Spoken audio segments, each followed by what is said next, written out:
What if I told you that one of the most advanced, over-engineered V6 engines of the 90s didn't come from Germany or Japan's Big Three? It came from Mazda. Yes, that Mazda, the company we associate with rotaries and Miatas, quietly built a series of engines so refined, so ahead of their time, they've become almost forgotten. Today, we're diving into the story of the Mazda K-Series V6, an all-aluminum high-revving marvel that deserves way more respect. The K-Series V6 debuted in 1991. Not to be confused with Honda's K-Series 4 cylinders, Mazda's engines were a family of DOHC V6s designed with one thing in mind: refinement meets performance. Mazda wasn't chasing raw horsepower. Instead, they engineered these motors to be as smooth and lightweight as possible. All aluminum block and heads, forked internals in some variants, and extremely tight tolerances. This was an engine built with love. The K-Series came in multiple displacements: K8, 1.8 liters, KF, 2 liters, KL, 2.5 liters, and even some Japanese-only variants like the KJ-ZEM, a 2.3-liter Miller cycle supercharged V6 used in the Mazda Millenia. This was Mazda flexing its engineering muscle, but very few noticed. Let's talk tech. The most famous variant is the KLDE, a naturally aspirated 2.5-liter DOHC V6. Here's what made it so special. All aluminum construction equals incredibly lightweight for its size.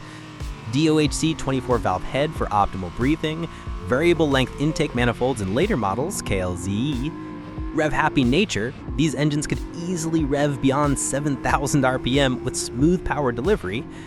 And get this, some versions came with oil squirters to cool the pistons. That's something you usually find in turbocharged or racing engines. And unlike the typical iron block V6s of the era, the K-Series was buttery smooth.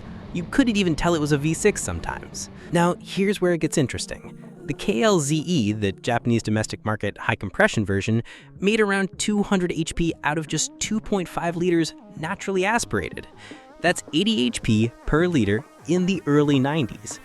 To put that in perspective, the 2JZGE made around the same horsepower, with an extra half liter of displacement. Tuned properly, KL engines can hit 250 HP NA, and some builds have turbocharged them to 400 plus HP.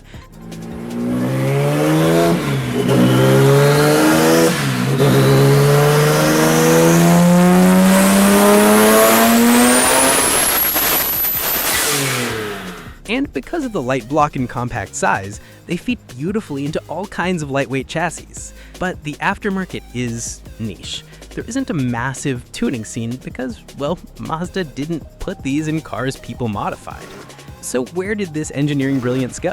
You'd find the K-Series V6 in Mazda MX-3 with the K8, making it one of the smallest V6-powered production cars ever. Mazda MX-6 and 626, smooth, sporty sedans that flew under the radar. Ford Probe GT, yes, that Ford. Mazda Millenia. If you were lucky, you got the KJ-ZEM supercharged Miller cycle version. But none of these cars ever really hit icon status, so the engine never did either. So why didn't it become a legend? Simple. Timing and market perception. In the 90s, Mazda was known for rotaries and eco-boxes, not silky V6s. These cars weren't rear-wheel drive, which hurt them in the eyes of enthusiasts. And by the time people started modding imports, the KL was already overshadowed by SR20s, 2JZs, and B-Series Hondas. Mazda had built a beautiful piece of engineering for the wrong cars at the wrong time. The K-Series V6 is a perfect example of how great engineering can go unnoticed. It didn't have the fame, it didn't have the flashy marketing, but it had the heart. Lightweight, smooth, rev-happy, and still misunderstood. The Mazda K-Series V6 deserves more than a footnote in history. It deserves a spotlight. So next time someone brings up underrated engines, don't say K20, say KLZE. This was Mazda's over-engineered masterpiece, and now you know the story. If you enjoyed this breakdown, drop a comment with your favorite underrated engine. And don't forget to subscribe to Piston Pop for more hidden gems in car history.